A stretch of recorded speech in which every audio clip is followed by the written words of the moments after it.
한 1270년 전쯤 중국에서 양귀비한테 홀려서 나라를 거덜낸 현종 황제 연간에 나랏일을 전횡하고 있던 양귀비의 친척 오라비 양국충을 제거하겠다면서 모장이던 안록산과 사사명이 반란을 일으켰을 때, 그러니까 안록산에 난 때,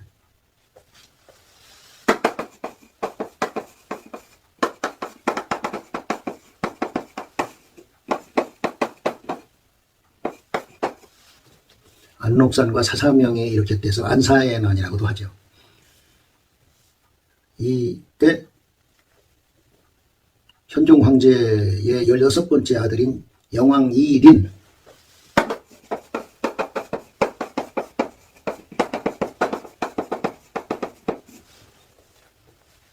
영왕 이린이 이 반란군을 진압한다는 명분으로 군대를 일으켰습니다.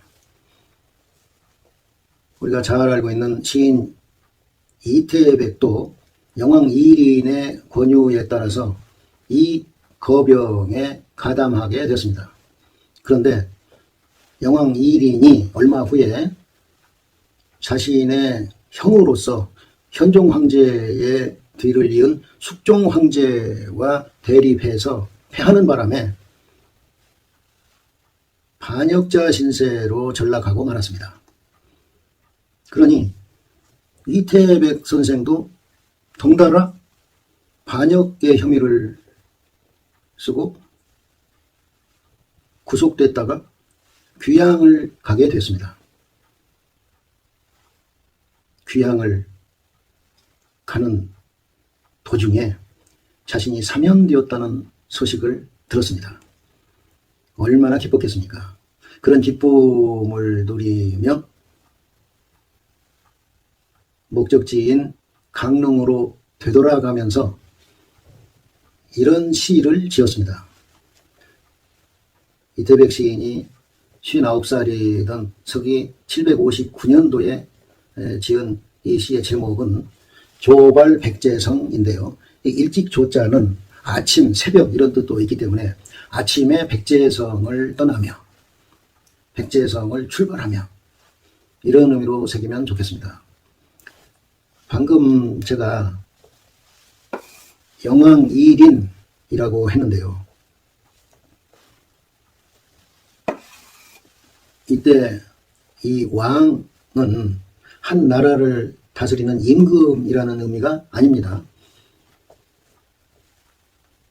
조선시대에 예를 들자면 왕자들 중에 왕위를 이을 왕세자를 제외한 아들들은 대군이나 군으로 호칭하지 않았습니까? 그런데 1897년 황제국인 대한제국 때부터는 고종 황제의 아들들 중에서 황위를 이을 맏아들 이척을 제외한 아들들은 의친왕이니 영친왕이니 하고 부르지 않았습니까? 좀 재밌게도 나중에 순종 황제로 등극한 고종의 맏아들 이척은 조선시대이던 1895년도에는 왕세자로 책봉됐는데 황제국이던 1897년부터는 황태자로 격상됐죠. 참고가 될까 해서 말씀드렸습니다.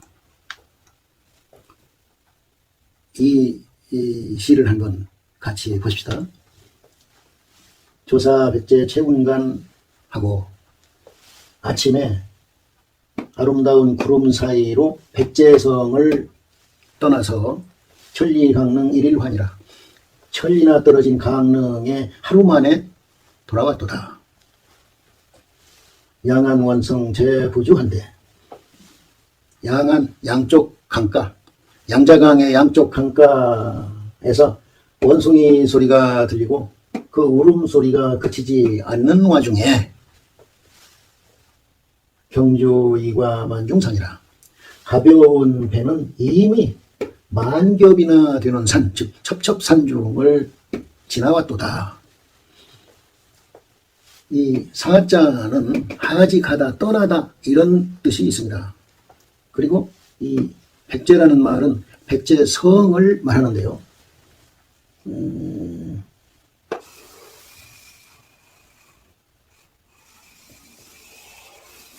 이게 중국 대륙이라고 하십시다.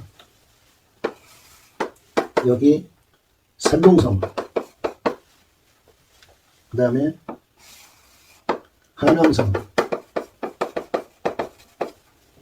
여기가 호남성, 호북성, 예. 여기가 호남성,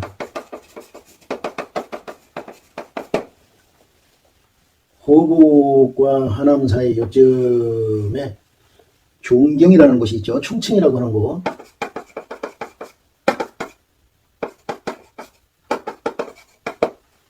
여기가 직할시죠. 거의 우리나라만 한 땅입니다. 인구도 3천만도 넘어요. 그리고 이 서쪽에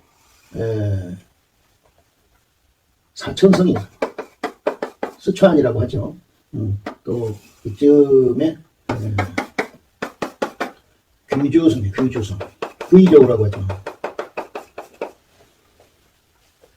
그런데 이 백제성은 이 총칭, 종경 직할시에 있었던 성입니다.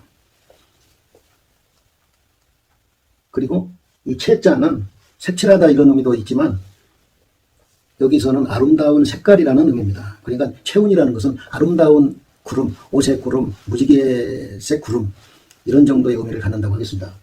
아침에 백제성을 아름다운 구름 사이로 출발해서 천리 강릉 일일 환이라. 천리나 떨어진 강릉은 우리가 한문을 공부하다 보면은 강릉이니 평창이니 함양이니 양양이니 남양이니 또 향로봉이니 하는 우리나라 지명과 같은 지명을 가끔 접할 때가 있는데 여간 반갑지가 않습니다. 적벽부에도 나오는 이 강릉은 이 호흡의 성, 이 호북성의 양자강이 이렇게 흐르는데 양자강 북쪽 강가에 있는 지역 이름입니다. 현의 이름입니다. 강릉이. 그리고 양안이라는 것은 여기서 여기를 오는데 양자강 강의 양쪽 언덕을 말하는데 양쪽 강가를 양안. 양자강의 양쪽 언덕에서 원숭이 소리가 들리고 또 그 울음소리가 그치지 않는데 여기서 주자는 살다, 머물다 이런 뜻이 있지만은 여기서는 그치다 이런 뜻으로 쓰였습니다. 그리고 경주이과 만중산이라 가벼운 배는 이미 이 중자는 겹치다, 거듭되다 이런 뜻이죠. 만번이나 겹친 산, 첩첩산중을 지나왔도다. 작자의 마음이 기쁘고 가벼웠기 때문에 자신이 타고 돌아가는 배도 가벼운 배 이렇게 표현한 것 같습니다.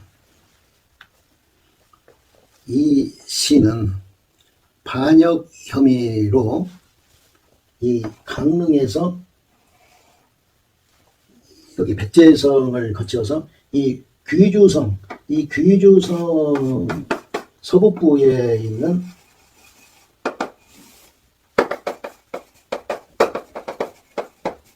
야랑이라는 벽지로 머나먼 땅으로 귀양을 가는 상황에서 여기 귀양을 가다가 이 백제성 근처에서 자신이 사면되었다는 소식을 듣고 기쁜 마음에 서둘러 목적지인 강릉으로 되돌아가면서 지은 시다 이런 말씀이죠. 이 이태백 선생의 고향은 여기 어린 시절을 보낸 이 사천성입니다. 이 양반도 우리의 김삿갓 선생처럼 중국 전역을 떠돌면서 살았는데 이때는 이 강릉현에 머무르고 있었다 이런 말입니다. 이 백제성에서 충칭, 지금의 충칭 직할시 이 백제성에서 이 강릉현까지의 거리는 1200리입니다. 1200리인데 그 옛날에 아무리 성능은 좋은 배인들 우리나라로 치자면 부산에서 개성까지의 그 물길을 어떻게 하루 만에 갈 수 있었으랴 싶습니다. 그런데 얼마나 기뻤으면 하루 만에 갔다고 하겠습니까? 기쁜 소식을 듣고 단숨에 천리길을 달려왔다. 이런 표현처럼 좀 과한 표현이 아닌가, 부풀린 표현이 아닌가 싶습니다. 1500년대 명나라의 양신이라는 학자도 아무리 뒤에서 바람이 세게 불어주는 상황이라고 하더라도 이 백제성에서 강릉까지 1200리 길을 하루에 갈 수는 없다. 이런 말을 한 적이 있습니다. 반역에 가담한 죄가 결코 작지 않았을 것이고 그 벌 또한 결코 가볍지 않았을 텐데 사면되었다니 얼마나 기뻤겠습니까? 그 기쁨이라는 것은 정말 한이 없었을 것입니다. 죄와 벌의 작가 도스토예프스키가 어떤 사건에 연루돼 가지고 사형 선고를 받고 사형 집행 직전에 감형되었다는 사실을 여러분 잘 아실 것입니다. 카톡에 돌아다녔던 말이 사실이라고 합니다. 또 지난 11월에는 봉화의 아연 광산에 매몰됐던 광부 2명이 9일 만에 살아서 돌아오는 기쁜 일이 있었죠. 이태백 시인의 이 기쁨도 도스토예프스키나 이 광부들의 기쁨에 버금가는 기적적인 일이었을 것입니다. 해당초 우리가 이런 역경과 맞닥뜨리지 않는다면 더 좋을 나위가 없겠지만은 이왕 그런 상황이 된다고 하더라도 이들과 같은 기쁜 반전이 있기를 소망합니다. 황제의 전령이 칙서를 들고 말을 달려와서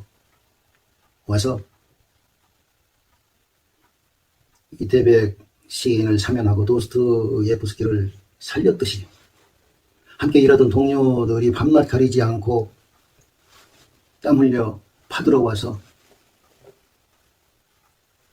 절망에 처할 수도 있었던 광부들을 구출했듯이 내가 믿는 하나님께서, 내가 믿는 부처님께서 역경에 처한 나를 구해 주시기 위해서 지금 밤낮 없이 애쓰고 계신다는 믿음과 희망을 가지고 인내하고 노력하자. 그래서 이들과 같은 기쁨을 누리자. 이런 말씀을 드리고 싶습니다. 그런데 우리가 세상을 살면서 역경이 없을 수가 있겠습니까?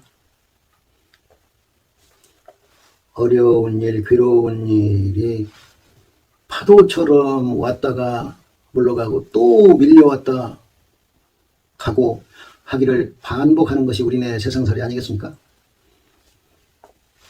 모든 일이 우리 뜻대로 된다면요, 어디 우리가 인간이겠습니까? 전능한 신이지. 역시 이태백 시인의 저 유명한 시 행론안이라는 작품을 아울러 감상해 보십시다. 행론안, 가는 길이 험난하다. 인생길이 험난하다. 험난한 인생길, 험난한 세상살이, 이렇게 새겨도 좋을 제목이네요. 욕도 황하 빙색천하고 황하를 건너려고 하니 얼음이 내를 막고 장등대항설 암천이라. 대항산을 오르려고 하니 눈이 하늘을 가리고 있네. 한내수조 벽계상 하다가 한가롭게 푸른 시냇가에 낚시를 들여오고 있다가 홀보승조 몽일변이라. 문득 다시 배를 타고서 서울로 돌아가 뜻을 펴리라는 꿈을 꾸네. 행론 아니요 행론 아니라.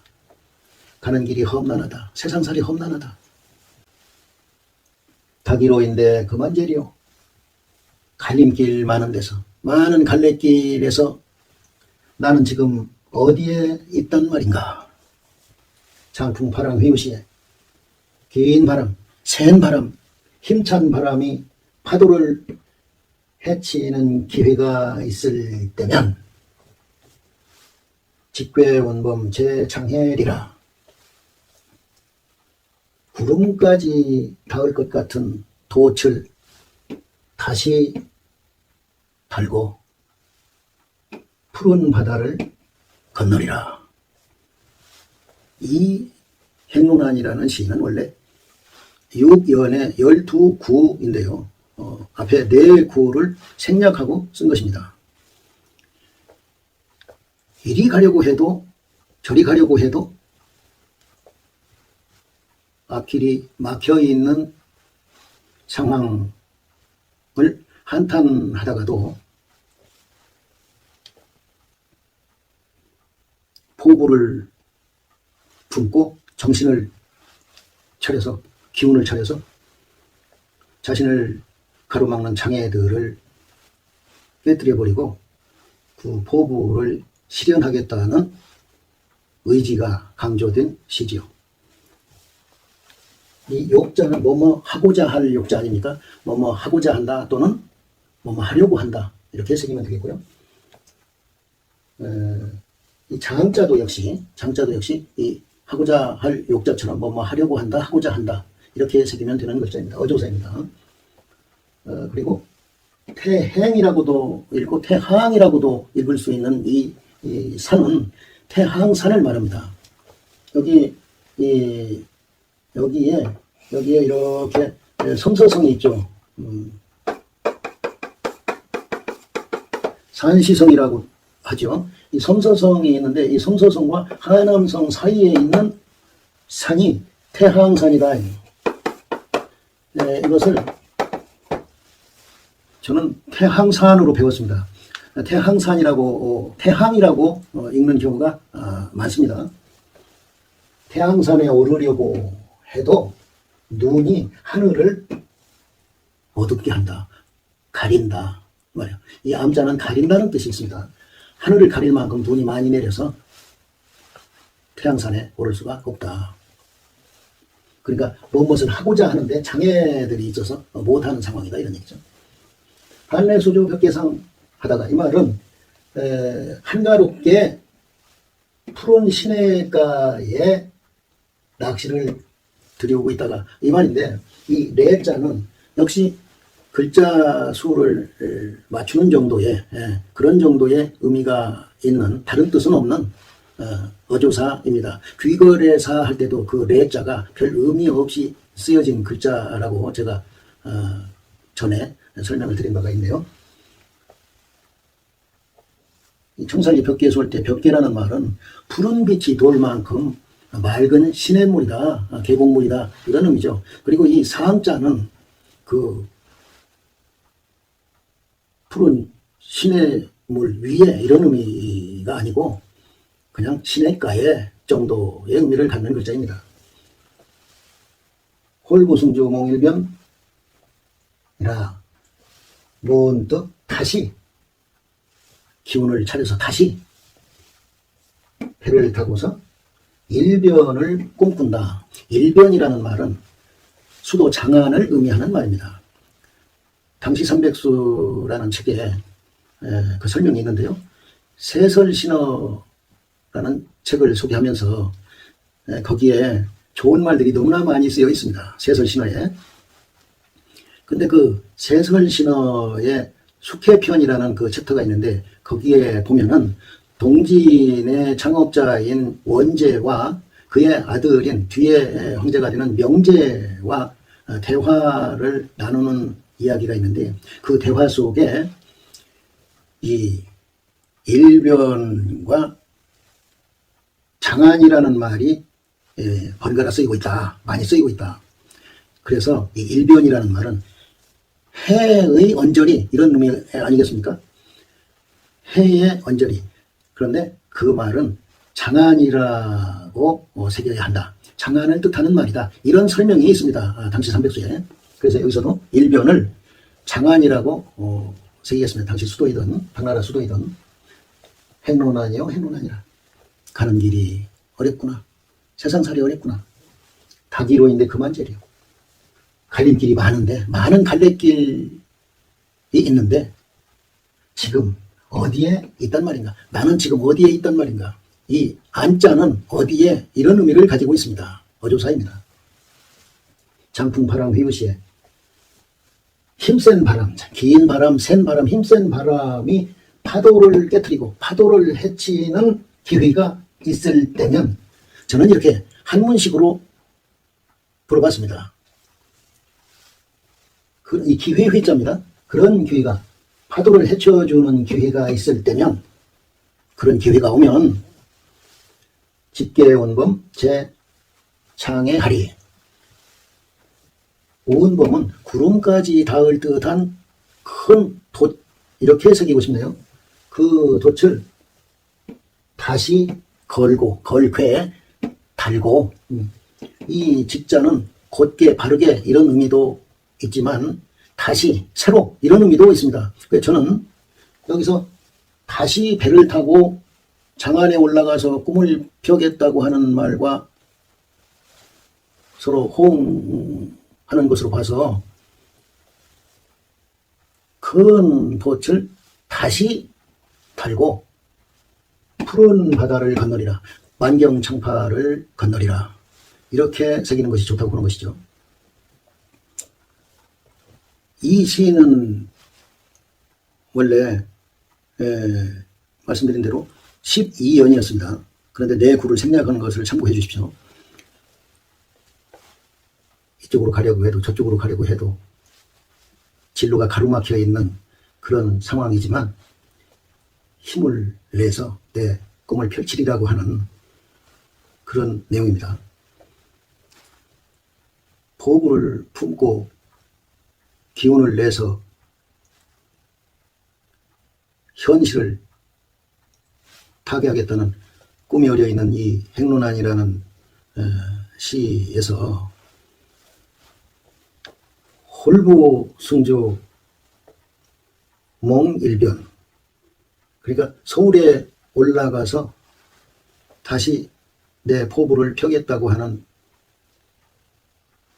이 구하고 힘센 바람, 힘찬 바람이 부는 때가 되면은 그 기회를 틈타서 돛을 새로 세우고 만경창파를 건너리라고 하는 이 장풍바람 휘유시의 직괴운범 제창해라라는 이 세 구가 12구로 된 이 시의 요지라고 하겠습니다. 그제인가요? 엊그제 우리는 두 번째 새해를 맞이했습니다. 새해도 역시나 세상은 다사다난할 것입니다. 1000년 전 북송시대 정치가요 문장가였던 방송 8대가 중에 한 명이죠. 구양수 선생은 그 1000년 전에 이런 말을 했습니다.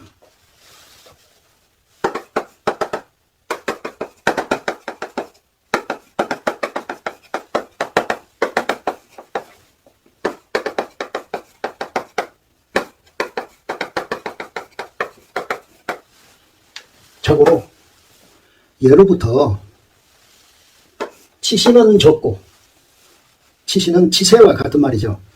잘 다스려지는 시대, 태평한 때는 적었고 혼란한 때, 어지러운 때는 많았다. 우리 인생살이도 우리가 그렇게 생각해서 그러는지는 모르겠지만, 우리가가 아니라 제가 그렇게 생각해서 그러는지는 모르겠지만 수원경보다는 역경이 많은 것 같습니다. 천년 전에 구양수 선생 말이 공감이 가는 걸 보니까 더욱 그렇습니다. 인간은 누구나 태어나자마자 탯줄을 잘리는 상처를 안고 삶을 시작한다는 말이 있습니다. 그런데 이 말을 뒤집어서 생각을 하자면은 태어나자마자 탯줄을 잘리는 아픔이 있었기 때문에 우리가 살 수 있게 되지 않았는가. 이처럼 우리는 모든 일을 긍정적으로 생각하면서 살자는 말씀을 드리고 싶습니다. 누구보다도 저한테 먼저 하고 싶습니다. 부디 어려운 일, 괴로운 일들 혹시 있으시면은 봄볕에 눈 녹듯이 사라져서 날아갈 듯한 기분, 마음, 춤을 추는 듯한 발걸음으로 하루하루를 살아가시기를 소망합니다. 그래서 나는 지금이 참 좋다. 지금이 내 전성기다. 이렇게 생각하시는 한 해가 되시기를 빕니다. 아울러 뜻하지 않은 기쁨이 찾아오는 행운도 있으시기를 바랍니다. 새해 복 많이 받으십시오.